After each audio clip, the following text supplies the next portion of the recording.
کو، چاہے وہ اہل سنت کے بخاری مسلم ہو یا اہل تشیع کے اصول کافی اور الاستبصار وغیرہ تہذیب الاحکام وغیرہ ہو یا نوربخشوں کے فقہ احوال یا اصول اعتقادیہ، یہ سب اپنے اپنے فرقوں کے ڈومین میں رہتے ہوئے آپ لوگ ضرور مطالعہ کریں، لیکن ان چیزوں کو بیس بنا کے دوسرے فرقوں کے دوسرے مختلف خیال رکھنے والوں کے اوپر آپ تھوپنے کی یا اس کو سپیریئر سمجھنے کی، دوسروں کو کمتر سمجھنے کی، یہ جو سائیکی ہے اس کو ختم ہم ایزیلی کر سکتے ہیں۔ اب کئی ایک مسائل پہ سب نے انڈیویجولی گفتگو کی، تو سورہ وراثت کے مسئلے پہ عقیل بھائی نے بات کی۔ ابھی وراثت کا مسئلہ کوئی دینی مسئلہ تو نہیں ہے، یہ ہر ایک کو پیش آنے والا مسئلہ ہے، ہم سب کو سیکھنا چاہیے۔ اگر مولویزم جو پیشہ ہم نے بنا رکھا ہے یہ بہت بعد میں بنی ہے، یہ کوئی پیشہ نہیں ہے۔ ابھی ہم نے جو قید نیاز رکھی ہے، میں نے جتنا قرآن دین کا مطالعہ کیا ہے، میں یہ ذمہ داری کے ساتھ اور دعویٰ کے ساتھ کہتا ہوں کہ یہ جو آج کے جو پروگرام ہے وہ ایک کوئی شخص ذاتی طور پر انڈیویجولی رات بھر جاگ کے جس نے عبادت کی، اس کی عبادت سے ہماری جو پروگرام ہے وہ لاکھ درجہ بہتر ہے۔ ماشاءاللہ، یعنی ہم نے آج کے اس پروگرام میں عبادت کی ہے، خدا کی قسم اس سے بہتر عبادت میرے یہاں سے کوئی نہیں ہو سکتی۔ مسجد نبوی کے اندر بھی حضور نے ایک حلقہ ذکر کر رہے تھے، دوسرا حلقہ علم کے اوپر ڈسکشن کر رہے تھے، حضور نے اس علم والے کو پریفر کیا۔ یہاں پہ ہم سب نے مختلف علم ایک دوسرے کو سیکھا، ہر فیلڈ میں آپ اپنے اپنے فیلڈ کے عالم ہیں۔ یہ ہم نے بنا لیا کہ دین کو مکمل طور پر اپنے اپنے فرقوں کے مولیوں کے ہاتھوں سونپا ہوا ہے، وہ ممبر سے جو کہیں ہم اس کو سند سمجھتے ہیں۔ اب اسٹوڈنٹس کا ایک بڑا ایشو یہ آتا ہے کہ مولیوں نے یہ دماغ میں گھسایا ہوا کہ قرآن مجید جو ہے وہ عام لوگوں کے سمجھنے کی چیز نہیں ہے، یعنی LLB قانون وراثت جیسے اور سائیکولوجی جیسے فیلڈ، مشکل ترین CA جیسے فیلڈ اگر آپ لوگ کر سکتے ہیں تو میں دعوے کے ساتھ کہتا ہوں کہ اسلامی فیلڈ اس سے بہت بڑا آسان ہے، اور ہمارے لیے بحیثیت مسلم زیادہ لازمی اور واجب ہو جاتا ہے۔ تو میرے خیال سے آپ سب کو انڈیویجول، ہم دنیا کے جتنے بھی مسائل انڈیویجولی ہمیں جن مسائل کا سامنا کرنا پڑتا ہے ان مسائل کو ہم آخری کوشش تک ہم کرتے ہیں، اس کو اپنا بہترین دے کر ہم اپنا مسئلہ حل کریں۔ اگر مثال کے اوپر ہم کسی فلیٹ میں رہتے ہیں تو آپس میں پیسوں کا مسئلہ ہو، 10-20 روپے کے ہم لڑتے ہیں، ہمارا دماغ ابھی انہوں نے بات کی ذخیرہ ہے، تو یہ اس کا دماغ یہ جو آج کل کے جو بٹ کوائن وغیرہ ڈیجیٹل کرنسی ہے اس میں بہت زیادہ چلتا ہے، یعنی اس میں اتنا زیادہ چل کہ آپ مہینے کے اندر لاکھوں کما سکتے ہیں۔ تو قرآن مجید کی آیت ایک تھیوری ہے، ادھر پڑھی ہوئی کتاب ہے، اب اس کو نہیں سمجھ سکتے آپ جیسے نوجوان۔ ہر سال ہمارے کچھ رسومات ہیں جو ہر سال ریپیٹ ہوتے ہیں، اور ہر سال ہمارے علماء مولوی حضرات ایک ہی آیت مخصوص ٹاپک پہ رٹی ہوتی ہے۔ تو میں یہ بھی یقین کے ساتھ کہوں کسی بھی عالم نے کسی بھی مدرسے میں قرآن مجید کی کوئی جگہ نہیں ہے، مدرسوں میں قرآن نہیں پڑھایا جاتا، اپنے فرقوں کو کس طرح ڈیفینڈ کرنا یہ پڑھایا جاتا ہے۔ تو جو مدرسے کا پیداوار مولوی ہوگا وہ اپنے مدرسے اور اپنے فرقے کی تعلیمات آپ کے ذہنوں میں انجیکٹ کرنے کی کوشش کریں گے، نہ کہ دین اسلام آپ کو سمجھانے کی کوشش کریں گے۔ اسی وجہ سے پاکستان کے اندر جو الحاد بہت تیزی کے ساتھ پھیل رہا ہے، اور مذہب سے تعلق رکھنے والوں سے جو نوجوانوں کی بیزاری ہو رہی ہے، وہ اسی وجہ سے کہ مولویوں کے جو شدت پسندی ہے، ان کے آپس کے فروعی چھوٹے چھوٹے اختلافات ہیں، ان کو بیس بنا کے آپس میں لڑتے رہتے ہیں۔ سوشل میڈیا پہ رمضان ٹرانسمیشن جتنے بھی میڈیا پہ ہوتے ہیں وہ سب فروعی 2 روپے کے مسئلوں پہ وہاں پہ انہوں نے ریٹنگ کے لیے سارا کچھ کھڑا کیا ہوا، لیکن اصل مین ایشو پہ اب سیاست پہ ہمارے برادران نے بات کی، تو ہماری گاچھے کے اندر پورے GB کے اندر امام نشری ہے، اسماعیلی ہیں، نوربخشی ہیں، تو آج تک کس مسلک کے کس فرقے کے عالم نے ہمارے گلگت بلتستان کے حقوق کے لیے بات کی ہے؟ سب اسٹیبلشمنٹ کے لیے، یعنی فلسطین جیسے مسئلے پہ ہم بات کرنے کے لیے تیار ہیں، ریلی نکالنے کے لیے تیار ہیں، لیکن ہمارے اپنے گھر کے مسئلے پہ ہم آواز اٹھانے کے لیے تیار نہیں۔ آج سے 1200 سال پہلے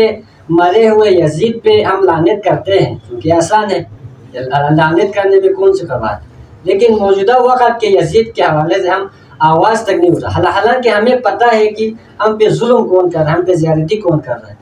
اس کے باوجود بھی ہم آواز نہیں اٹھا رہے،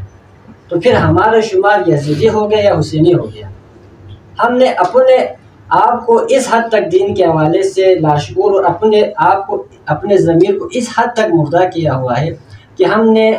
چند رسومات کو ادا کرنے کے بعد ہم سمجھتے ہیں کہ دین کے حوالے سے ہمارا فرض پورا ہو گیا، ہم کنفرم جنتی ہو گئے۔ تو آپ سب سے مختصراً یہی پیغام ہے کہ آپ سب کوشش کیجیے گا کہ خود سے قرآن مجید کا، صرف قرآن مجید کا، حدیثوں کو بھی سائڈ پہ رکھیے، تفسیروں کو بھی سائڈ پہ رکھیے، دوسری تیسری کتابوں کو بھی سائڈ پہ رکھے، سب تمام انسانوں کو بھائی سمجھتے ہوئے جب صرف آپ لوگ سورہ حجرات کا مطالعہ کیجیے گا، آپ لوگوں کے اندر جو لسانی فرقہ وارانہ مذہبی تعصبات تھے وہ ختم ہو جائے گا۔ اللہ نے کلیئر کر کے بات ہے، جو مسلمان ہوگا، جو خلوص نیت سے حق کا متلاشی ہوگا، وہ اس چیز کو سمجھے گا کہ یار اللہ نے قرآن میں کیا بات کی۔ اور میں ایک اور بات، چھوٹی منہ بڑی بات ہوگی لیکن ذمہ داری کے ساتھ کہہ رہا ہوں کہ آج کے دور میں جس بھی فرقے کے آپ دیکھ لیں، اسماعیلیہ، امامیہ، اثناعشریہ، نوربخشی، اہل سنت، ہر فرقے کے علماء نے اپنے اپنے عوام کے لیے کچھ چیزیں سیٹ پہلے سے کر کے رکھی ہوئی تھی اور اسی کو انہوں نے دین بنا کے پیش کیا ہوا تھا۔ اور جو آیتیں آپ لوگ اگلے جمعے کے خطبے سننے جائیں تو جو مولوی، میں دین کو سمجھنے کے لیے آپ لوگ ایک آسان سا آپ لوگوں کو راستہ بتا رہا ہوں، جو آیت مولوی وہاں سے پیش کرے گا، اس آیت کو آپ لوگ موبائل کے اندر، اب کوئی مشکل کام نہیں، اسلام 360 ہے، آپ 3-4 مختلف مسالک کے تراجم کا کمپیریزن بھی کر سکتے ہیں۔ اس طرح کر کے اس آیت کو ہمارے یہاں سب سے بڑا جو ملا حضرت کہ اس آیت کو ہمارے یہاں سب سے بڑا جو ملا حضرت ٹوپی پہناتے ہیں وہ قرآن کی ایک آیت کا ٹکڑا پیش کرتے ہیں، ہمیشہ پوری آیت کبھی بھی کوٹ نہیں کرتے۔ کیوں؟ کیونکہ پوری آیت کوٹ کرنے سے اس نے جو بیانیہ اپنے مذہب کے دفاع میں بیان کرنا ہوتا ہے وہ بیانیہ خلاف ہو جاتا ہے۔ پھر دوسرا بنیادی اصول ہے کہ اگر کوئی ایک مکمل آیت پیش کرے تو آپ اسی آیت کو ٹو دی کنٹیکسٹ 3-4 آیتیں پہلے اور 3-4 آیتیں بعد میں رکھ کے صرف 3-4 دفعہ ترجمے کے ساتھ پڑھ لیں، آپ پھر خدا کی قسم 5 منٹ کے اندر واضح ہو جائے گی کہ یار مولوی صاحب نے ہمیں کس قسم عقیدہ اور نظریہ ہمیں بنا کے روزانہ پلایا جائے، ہر سال پلایا جا رہا ہے اور اس کی بنیاد پہ جنت جہنم کی سرٹیفکیٹ بانٹ رہے ہوتے ہیں۔ حالانکہ ایک مسئلہ دین کا وہ مسئلہ ہی نہیں ہے، اس کو اتنا بڑا مسئلہ بنایا ہوا ہے کہ اس کے اوپر پورے فرقے کی بنیاد ہوتی ہے اور جنت جہنم کی اس کی بنیاد ہوتی ہے۔ تو ان سب سے آپ لوگ کالج یونیورسٹیز میں پڑھتے ہیں،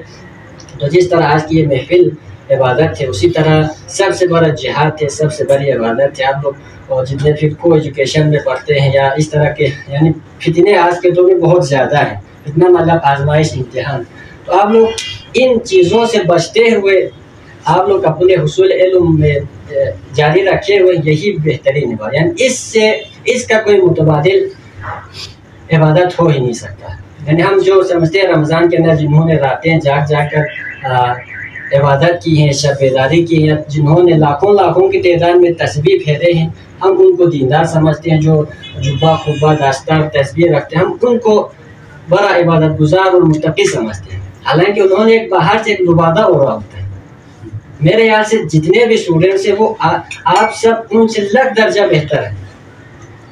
جتنے بھی اس طرح کے موضوعات ہیں ان سب پہ گفتگو ہونی چاہیے، اور اپنے ہر ایک کو اپنے جب گاؤں میں جائیں گے، جس بھی مساجد میں خطبہ سننے جائیں گے، تو آپ لوگ لازماً شہر سے پڑھنے والے اسٹوڈنٹ سے باشعور ہیں، تو آپ لوگ لازماً اپنے علماء سے اگر سوال کرنا شروع کریں تو میرا خیال سے پھر آپ لوگوں پر واضح ہوگا کہ آپ لوگوں کو کتنا بیوقوف بنایا جا رہا ہے، اور دین کو آپ لوگ خود سے سیکھنا شروع کریں۔ تو اسی پہ میں دعا کروں گا کہ اللہ رب العزت ہم سب دور دراز علاقوں سے یہاں پر حصول علم کے لیے آئے ہوئے ہیں، تو رب العزت ہماری اس کاوش کو اپنی بارگاہ میں قبول و منظور فرما۔ رب العزت ہم سب دور دراز علاقوں سے یہاں پر آئے ہوئے ہیں، تو ہمارے اس کاوش کو قبول فرمانے کے ساتھ ساتھ ہمیں استقامت اور صبر کے ساتھ ہمیں اس منزل کو طے کرنے کی، اور ہر لمحے پر اللہ کو حاضر و ناظر جان کر آخرت کو مد نظر رکھتے ہوئے، موت کو مد نظر رکھتے ہوئے اپنی زندگیوں کو گزارنے کی توفیق عطا فرمائے۔ رب العزت ہم سب یہاں پہ جتنے نوجوان بیٹھے ہیں ان کو زندگی کے جتنے بھی مشکلات پریشانیاں ہیں ان سب سے اللہ رب العزت بیماریاں ہیں تو ان سب سے مولا کریم نجات دلا دے. اللہ رب العزت ہمارے نوجوانوں کو دین دنیا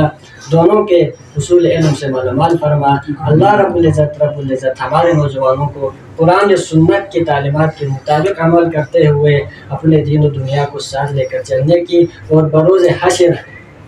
رسول اللہ صلی اللہ علیہ وسلم کی، صحابہ کرام کی اور ائمہ اہل بیت کی اور تمام انبیاء کی ہم سب کو ان کی زیارت کرنے کی توفیق عطا فرما. اور ہم سب کو آج کے سیشن کو اپنی بارگاہ میں قبول کرتے ہوئے، ہم سب کو یہاں پر آنا قبول کرتے ہوئے، ہم سب کو اس سیشن سے آگے سیکھنے کی، یہاں پر ختم کر کے نہ جانے کے آگے مزید اپنے آپ زندگیوں میں بہتری لانے کی توفیق عطا فرمائے.